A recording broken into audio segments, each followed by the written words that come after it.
예, 반갑습니다. 안녕하십니까? 안녕하세요, 예, 선생님. 한 주간 잘 보냈습니까? 예, 두 네, 주간 됐네요. 네, 지난번 시간 강의를 못 해가지고. 자, 오늘은 103페이지, 번뇌가 무엇인가에 대한 공부부터 하겠습니다. 복습하는 거지요. 네, 어, 나는 왜 괴로운가 하면은, 번뇌 때문에 괴롭다고 합니다. 그럼 번뇌란 무엇인가 하면은, 마음이 시달리는 거 말하죠. 한마디로 마음이 시달린다. 그래서 괴롭다는 겁니다. 그러면 이것은 주로 무엇 때문에 일어나는 거냐 하면은 크게 봐서 욕망에 자기 어떤 욕망을 충족하지 못한 데 대해서 오는 갈등이 제일 많습니다. 번뇌가 자기 욕구를 욕망을 충족시키지 못하는 데서 오는 번뇌 갈등이 많습니다. 무엇인가 원하는데 원하는 대로 안 되는 거 그렇습니다. 그리고 이것들은 다 우리 머릿속에서 일어나는 일들입니다. 어디서 일어나는 것이 아니라 어디에서 일어나는 거라고요? 머릿속에. 우리 머릿속에서 일어납니다. 머릿속에서 이런저런 생각들이 막 일어나가지고 일어나는 거지 본래 실상은 다 공하다 그랬어요. 모든 것이 무상하고 그리고 무상은 변화죠. 변화하고 그리고 다 모든 것이 연관되어서 일어나는 것이기 때문에 실체가 없어서 다 공하다 그랬는데 공한 것을 모르고 계속해서 머릿속에서 이런저런 갈등을 일으켜서 괴롭게 된다는 겁니다. 자, 그래서 일단 그런 번뇌가 이번에는 원래 번뇌를 어떻게 하면 소멸시키는가에 대한 이 공부가 우리 불교 심리학인데 그러면 번뇌의 종류를 좀 알아야 되겠지요. 그래서 네, 번뇌는 크게 근본 번뇌와 수 번뇌로 나눕니다. 근본 번뇌는 탐진치 만의견 탐심과 진심 어리석음이죠. 썩냄이죠. 그리고 어리석음 그 세 가지 하고 그 다음에 만심 그만한 마음이죠. 그리고 의심을 품는 것. 그 다음에 여섯 번째로는 악견 그릇된 견해를 말합니다. 그래서 이 근본 번뇌로부터 이 근본 여섯 개 중에서도 여섯 개의 근본 번뇌 중에서 또 더 중요한 것은 탐진치지요. 네. 예. 그 탐진치 중에서도 가장 또 기본이 뭐예요? 어, 잘 모르겠어요. 탐진치 중에서는 사실은 무명이 어리석음이 가장 큰 겁니다. 무명이. 무명 때문에 어리석음 때문에 욕심을 내고 무명 때문에 썩냄을 냅니다. 예, 네, 그러니까 무명이 가장 큰 깊고 깊은 번뇌다. 그래서 우리가 무명중생이다 그렇게 얘기하는 거예요.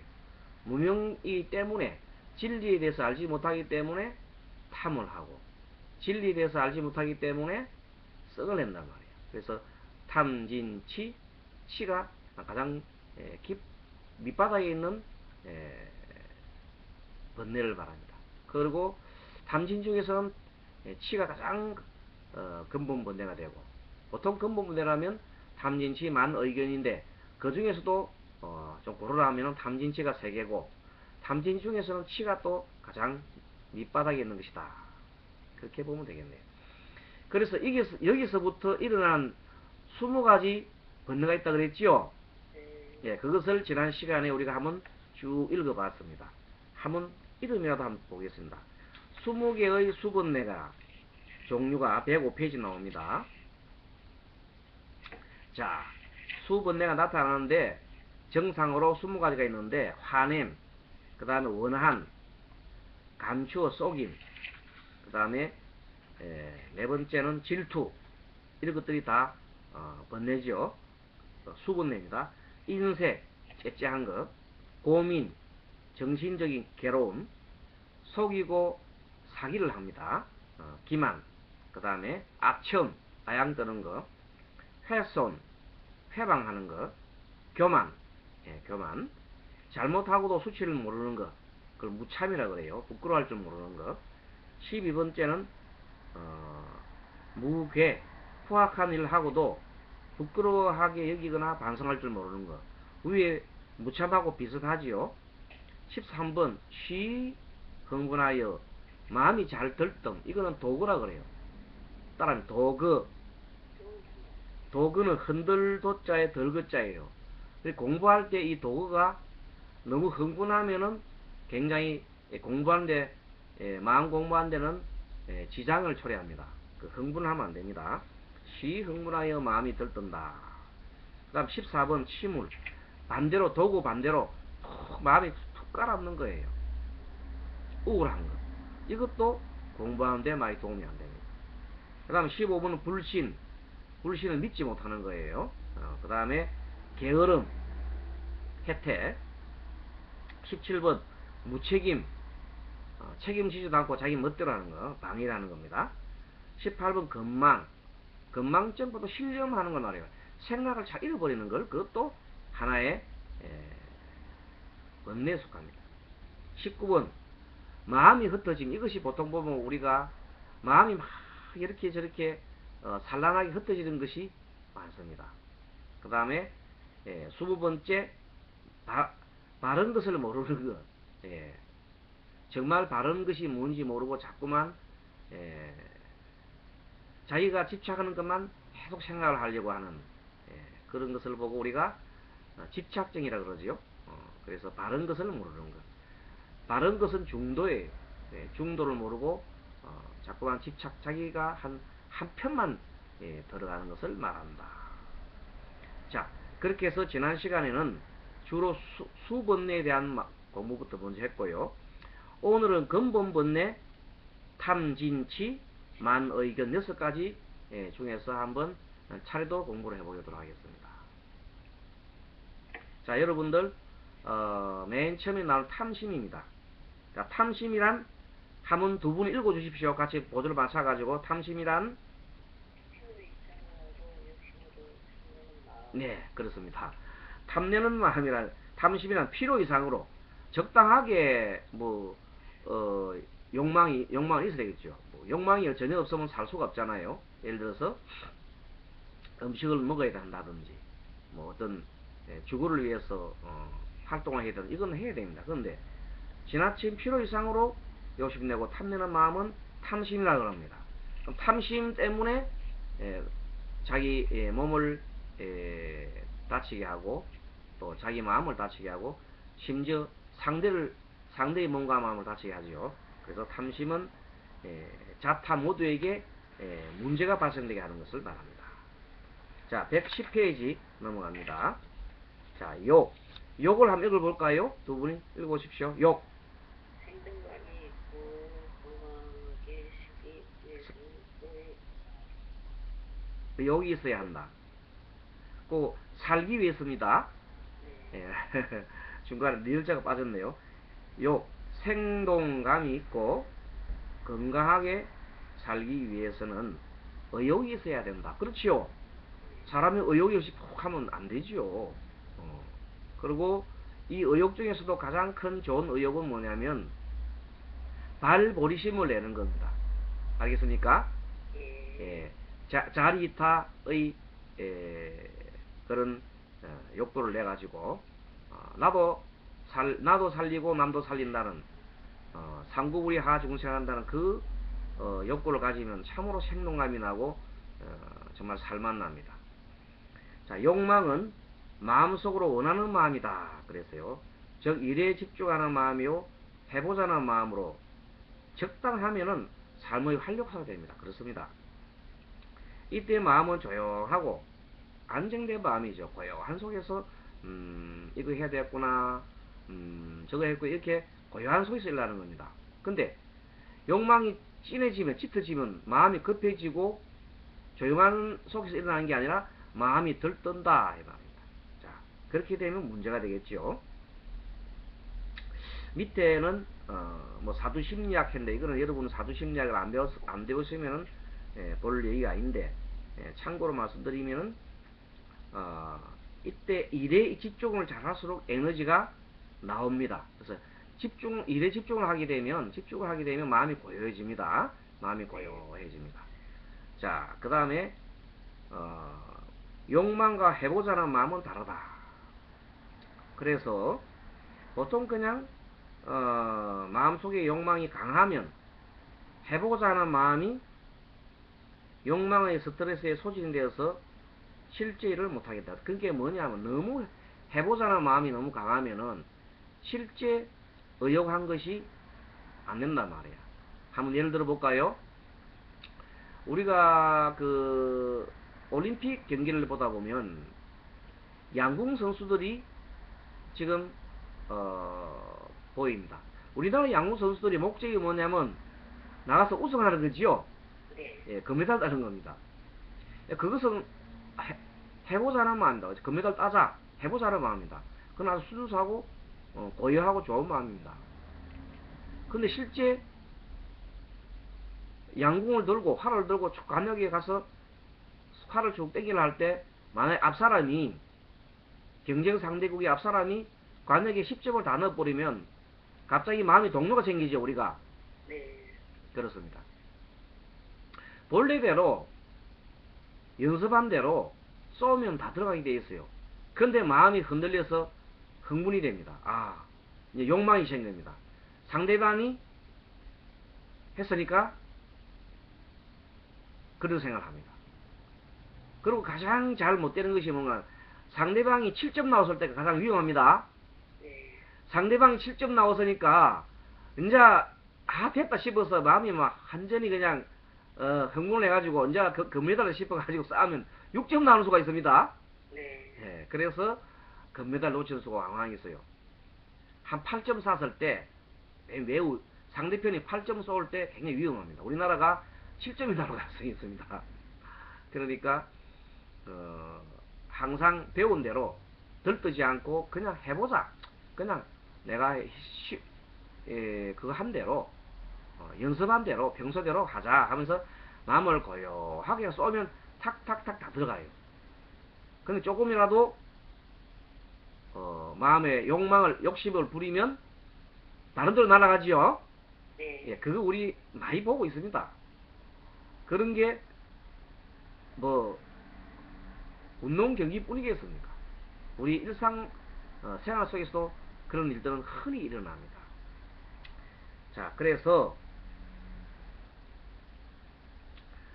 보통 보면 111페이지 위에서 세 번째 자연스러운 욕구에는 식욕과 성욕과 물욕과 명예욕과 지식욕, 그러한 욕망들은 자연스럽게 있는 건데 여기에 너무 집착을 하면 안 됩니다. 그러면 식욕으로서 식탐이 일나고 성욕 때문에 색탐이 일나고 물욕 때문에 재물탐이 일나고 명예 때문에 명예탐이 일나고 지식 때문에 탐이 일나면 이제 곤란합니다. 탐을 하지 않을 정도로 하면 됩니다.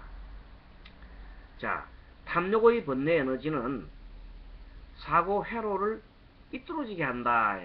보통 사고가 평상적으로 흘러가야 되는데 머릿속에서 사고가 비뚤어지게 일난다 이 말이에요. 그래서 탐은 그런 마음이고, 자, 두 번째 탐욕심에 대한 공부를 해보겠습니다. 우리가 배우고 있는 이 불교 심리학은 대성불교의 유식의 하나입니다. 유식의 오직 만법이 오로지 마음이다 하는 그런 유식 학문의 하나인데, 근본 번뇌 자체의 원인이 되는 각종 욕구가 사실 문제가 되는 것이 아니고 그것이 지나친 것이 문제인 겁니다. 근본 욕구 자체는 탐진치에 맞는 의견 중에 어느 정도는 그러한 부분이 사람이 없으면 어떻게 살겠어요? 근데 그 욕심이 지나친 것을 경계를 해야 된다는 것입니다. 왜냐하면 욕심이 지나쳐서 탐욕심을 내게 되면 신체나 정신이 병들어 결국에 고통에 빠지게 됩니다. 예를 들어 가지고 우리가 음식을 탐을 하게 되면요, 음식 탐을 마음으로 탐을 막 내게 되면 결국은 위장이 나빠지겠지요. 위장이 나빠져요. 위장이 나빠져서 병든단 말이야. 그럼 위장이 나빠지면 또 거꾸로 마음이 또 불편해집니다. 위장이 나쁜데 밥을 많이 못 먹지요. 그럼 마음이 굉장히 껄끄럽고 마음이 우울해집니다. 위장이 안 좋으면. 그래 그것이 몸과 마음이 연관되어 있는데 특히 유식의 입장에서는 마음이 먼저다. 마음에서 일어나는 것이 병이 된다. 이렇게 보는 겁니다. 그래서 욕심이 지나쳐서 탐욕심을 내면은 신체나 정신이 병들어서 결국에는 고통에 빠진다. 그럽니다. 우리 불교의 목적은 행복 추구에 있습니다. 행복하기 위해서는 고통을 여의해야 되는데 이 고통의 원인이 뭔가 하면 바로 집착이잖아요. 집착 특히 탐진치에 집착을 하게 되면 탐심과 성냄과 어리석음에 집착하게 되면 아전 정신적인 그 병이나 아니면은 신체적인 병까지 나오게 된다. 자, 그래서 식욕이 지나치면 결국은 식탐으로 이어져서 병의 근본이 됩니다. 그래서 비만이나 지방간이나 당뇨병 이런 병에 들기 쉽습니다. 자, 그러면은 세 번째 욕구란 말이 나옵니다. 첫째 우리 공부가 맨 처음에 1번이 탐심에 대한 공부를 했고, 두 번째 탐욕심에 대한 거, 그리고 이제 욕구. 욕구는 적당한 욕구는 건전한 것이 좋은 거다. 자연스럽고 적당한 욕구는 심신건강의 징표다. 어느 분이 이렇게 얘기했습니다. 우리 불자님 중 한 분이 스님, 저는 365일 밥맛이 있습니다. 이렇게 얘기합니다. 그런 건 좋은 겁니다. 네. 사람 밥맛이 없으면 안 돼요. 때가 되면 밥맛이 있어야 되는 거예요. 근데 365일 밥맛이 있는데 365일 저는 밥맛이 없습니다 하면 그것도 문제가 된다. 너무 땡기면은 뭐 살찌면 안 되겠지요. 네. 자, 그 다음에 112쪽에 넘어갑니다.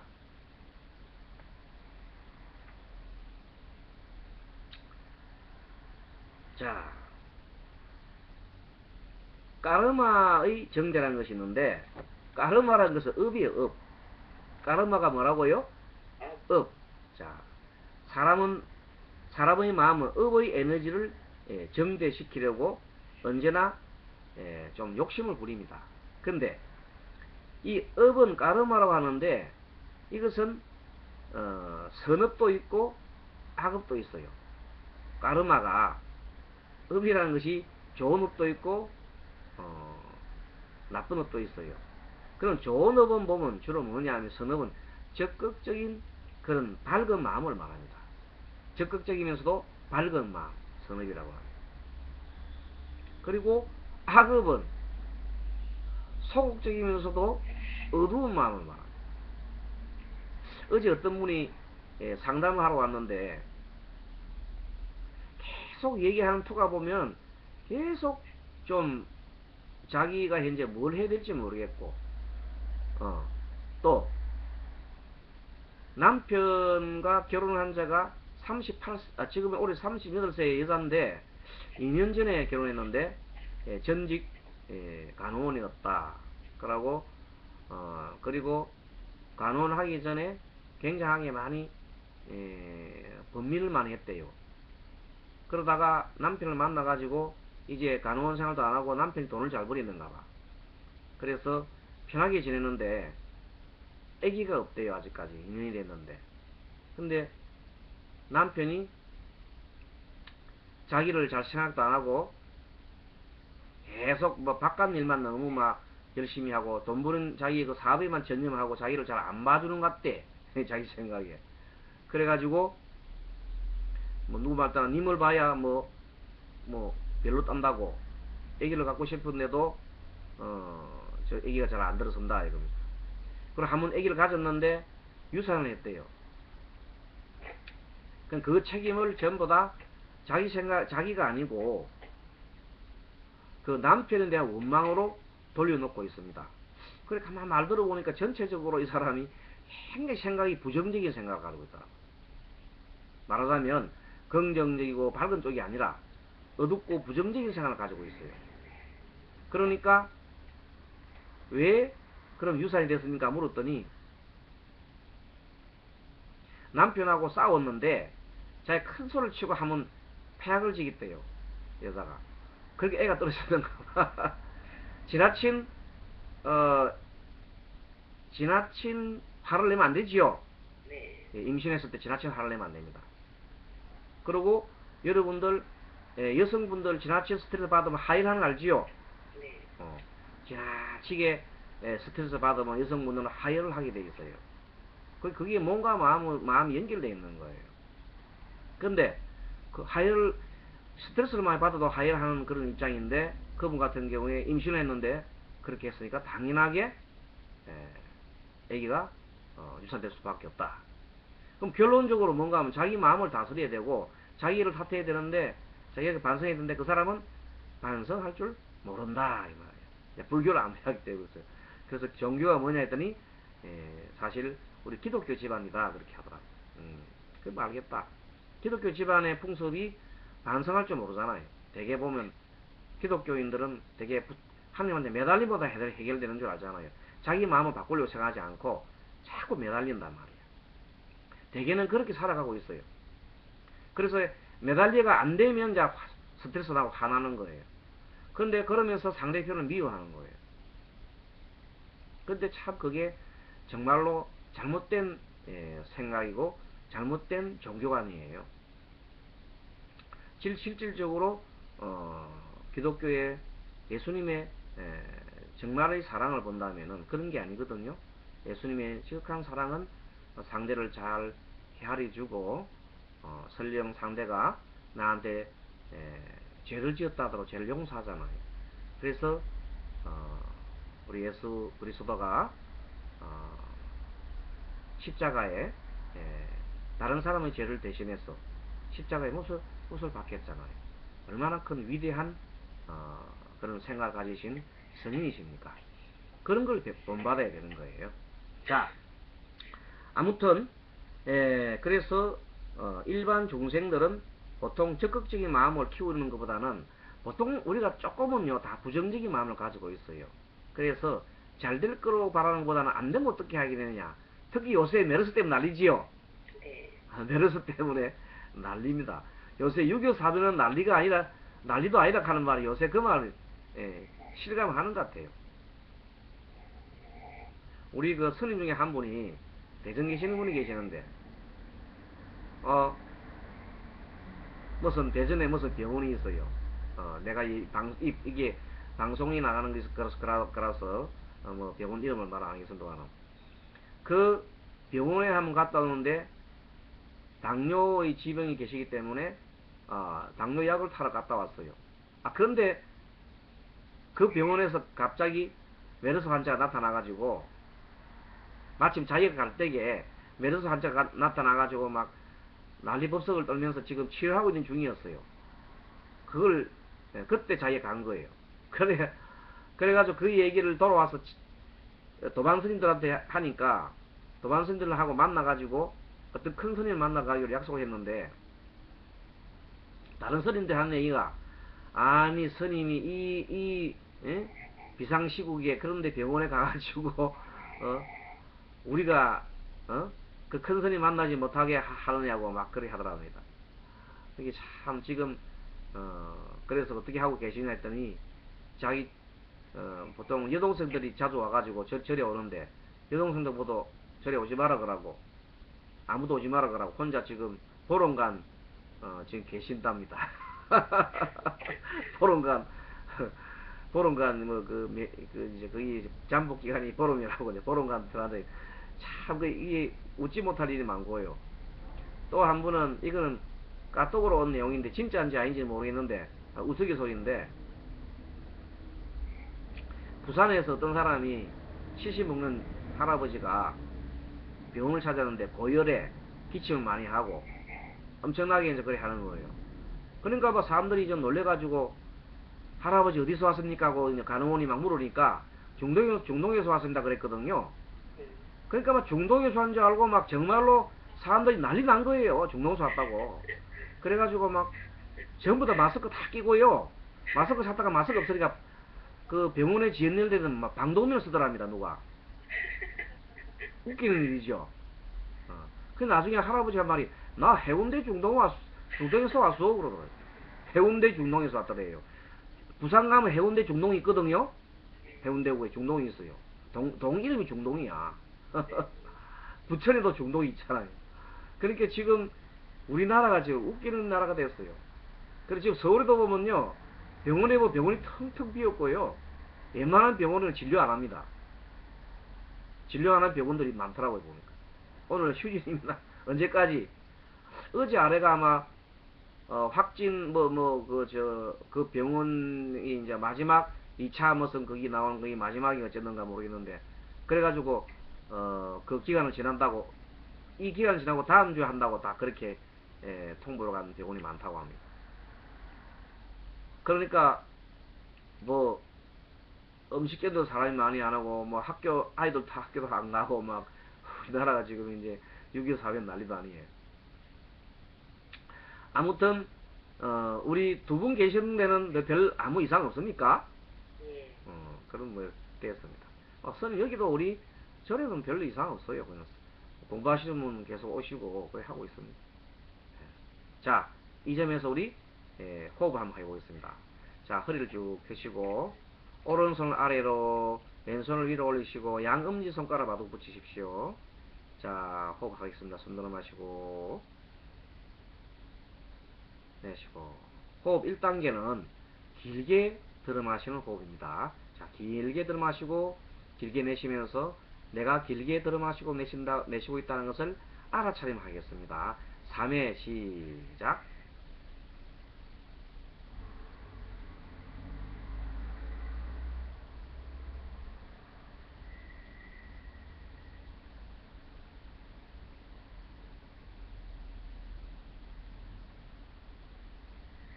네, 이번에는 짧은 호흡, 내가 짧은 호흡을 쉰다 하면서 짧게 호흡을 하면서 5번 5회 하겠습니다. 시작. 자, 자세 가득고 짧은 호흡 5회 시작.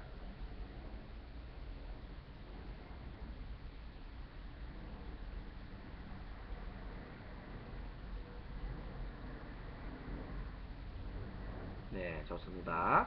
자, 이번에는 호흡 3단계는 호흡의 처음과 중간과 끝을 아는 거예요. 그래서 마음속으로 처음, 중간, 끝들이 외우면서 하는데, 숨을 들어 마시면 처음이 코가 됩니다. 그 다음에 중간이 가슴이고, 마지막 끝이 배가 됩니다. 저 아랫배. 그것이 들어 마시는 호흡이 처음, 중간, 끝 이렇게 하시고요. 내쉴 때는 거꾸로 배가 처음, 가슴이 중간, 코끝이 끝, 처음, 중간 이렇게 하겠습니다. 자, 요령 알았죠? 숨 들어 마시고 내쉬면서 처음, 중간, 끝을 넣어서 외우면서 3회 시작.